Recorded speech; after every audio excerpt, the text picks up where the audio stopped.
Uvidíme, jak to dopadne s ním a Sárou Milfajtovou, která pro divadelní kola změnila image. Na castingu k ikoně středoevropského hip-hopu vyslala jasnou zprávu.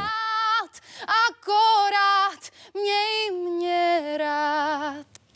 Ja som rozhodnutý o tom, aby išla do divadla. Ty si z nej úplne hotový totiž.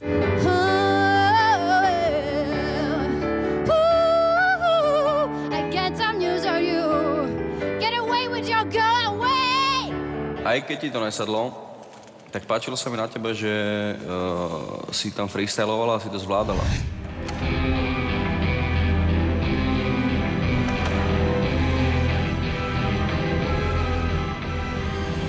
Počkaj, nesadaj si. Pretože postupuješ. Děkuju. To je všechno. Aha. Tak nashledanou.